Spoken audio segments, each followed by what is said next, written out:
shadow of the Freedom Tower in Lower Manhattan, just north of the Trinity Church, and directly across the street from the 9/11 Memorial and Museum that is now open to the public. And we welcome you to not only this historic portion of this most important city, but to the AFA Today broadcast on AFR Talk. Kevin McCullough, always trying to keep my eye on what's going on in the world around us and alert you to those important things so that you can begin to think more clearly. Again, the goal is to obliterate confusion, amplify truth, and to pursue clarity. Now, it's funny because sometimes people misunderstand. They believe that I'm pronouncing that I've done all of those things.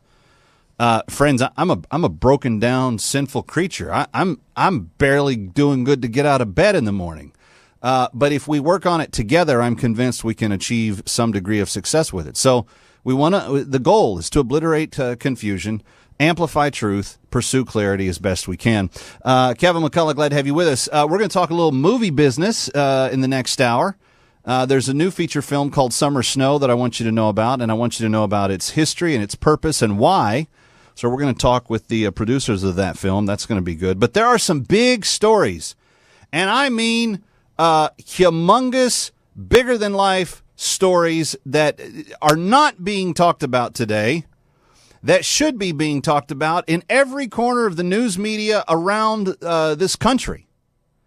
Did you know, my friend, that the Royal College of Psychiatry, now this is the official psychiatric school of Great Britain, and it is one that is tended to be somewhat given to secular theories and not in the least bit religious or faith based or anything that can be so easily swept aside by the critics that hate people of faith.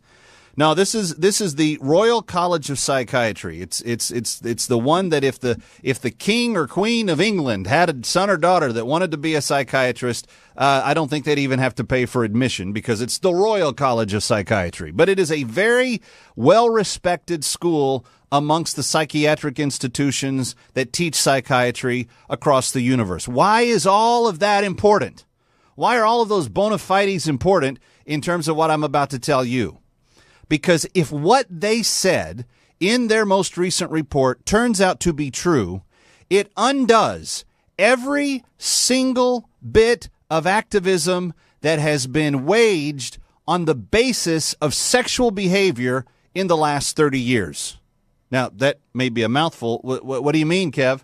Well, there's been a ton of activism that's been based on sexual behavior. What are you talking about? Well, people wanted to do things like change the definition of family and of marriage and adoption laws and all kinds of other things based on one central idea that they refused to let go of, that they never proved the case on, that there was never any documented evidence of. And that is this. The Royal College of Psychiatry has announced in its most recent study that people are not born to purposefully, genetically, biologically be enslaved to an orientation known as homosexuality. They basically have come to the conclusion, and I've got this linked up at the Facebook page, but they've come to the conclusion that what they have said is that it is a combination of biological and postnatal environment factors that usually join together to cause someone to begin acting, behaving, choosing to engage in homosexual behavior.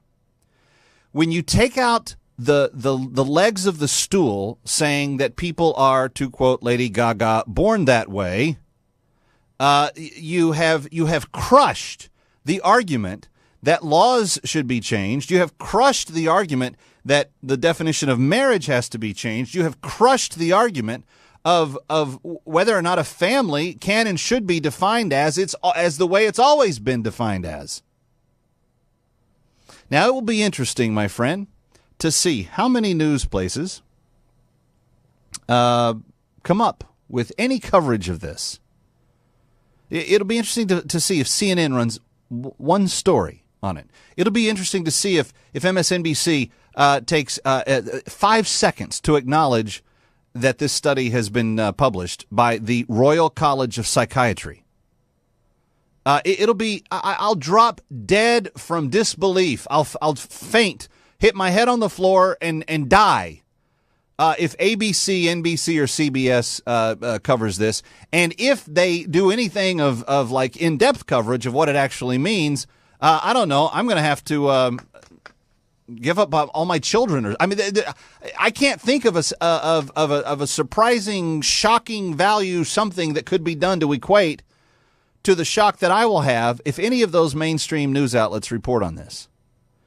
Because, friends, this is what it boils down to. And Right Wing Watch, if you're watching, good. You need a good dose of this. When Kevin McCullough talks about this subject and has talked about it for years, I have always discussed the differences in what people think and feel about themselves and what they actually have control over. And, friends, there have been many self-motivated causes in the media, in academia, in the culture, to desire to find a biological or a genetic case for homosexuality to be explained as a behavior that comes about because of a condition under which you are born. But from the beginning, there has been some basic truths that we have often overlooked. The media has never taken any time to report on them in depth.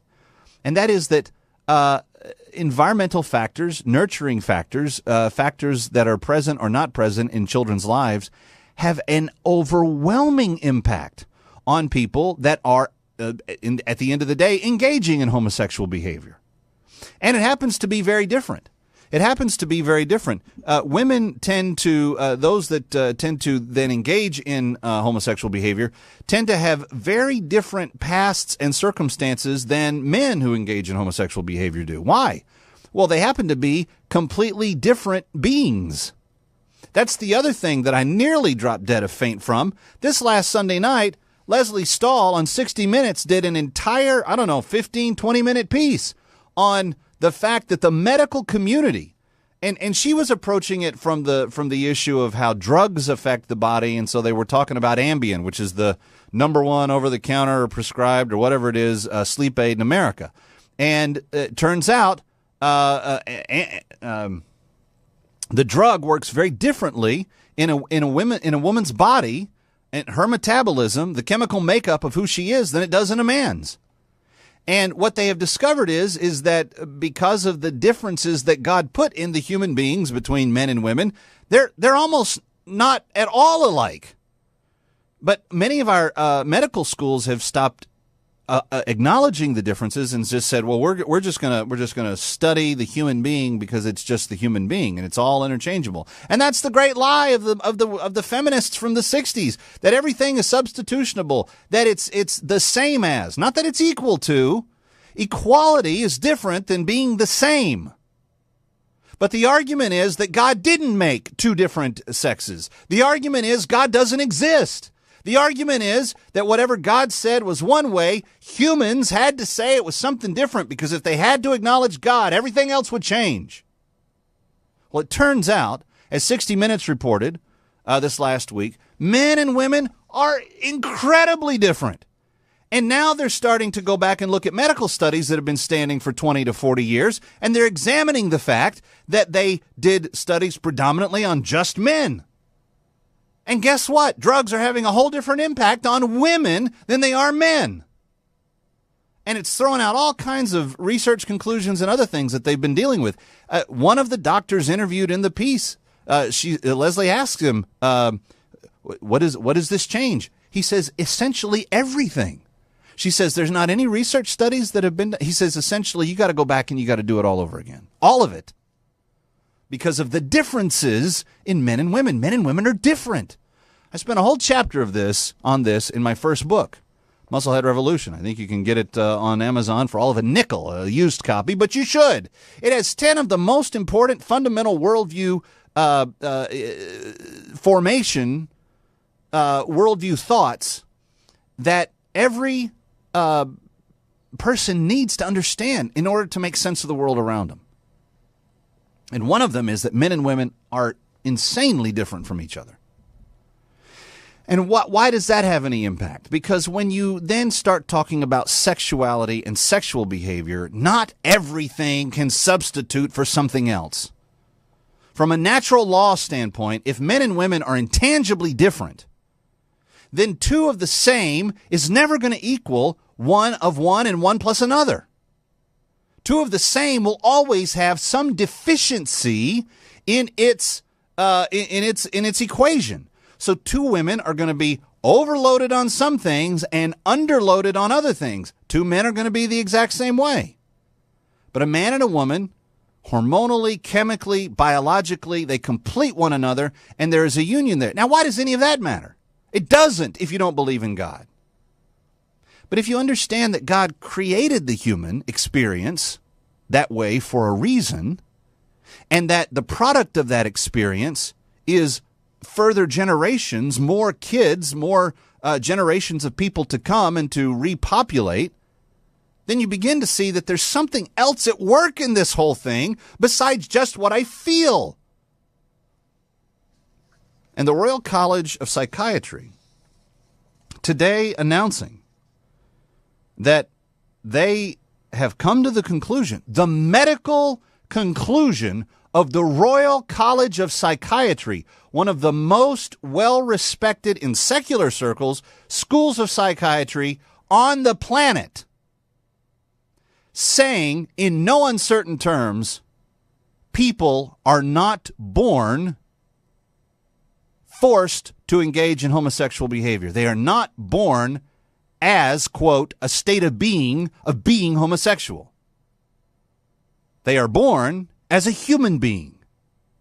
They choose the behaviors that they will engage in. And at some point in time, when we become sexually aware, we choose the behaviors we engage in. Now, somebody on one of the Facebook pages today said, well, I personally, and this is always the way they do it, they always argue about things that, science may or may not draw conclusions about, and then they argue about them from the standpoint of their own personal experience. So as soon as we posted some of this, one of the first comments that came up today was from a girl named Christy. And she says, I know people who were never exposed to gay people and grew up in families with good morals and turned out gay anyway. Well, she thinks that's profound and meaningful. Here's what I answered.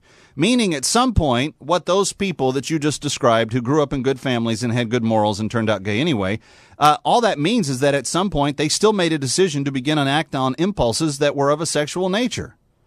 I know personally lots of people who've never been exposed to porn. I went to Bible college with young men that had never seen anything pornographic in their life, grew up in homes with good morals, yet when they were away from home, they were away from the accountability of their youth group, of their social circles, et cetera, they found that they were tempted by pornography. They got hooked on it, and it ruined a good portion of their life. I know people that had never seen adultery in actual action that ended up being serial adulterers to the spouse that they were married to. Friends, just because we've never been exposed to it doesn't mean it still can't be a choice. And the Royal College of Psychiatry today saying no one is born gay. But they don't mean happy. They mean no one is born forced to engage in homosexual behavior. Your reaction to this, 888-589-8840, 888-589-8840. We'll talk more about it as we go along. AFA Today on AFR Talk. Stay with us.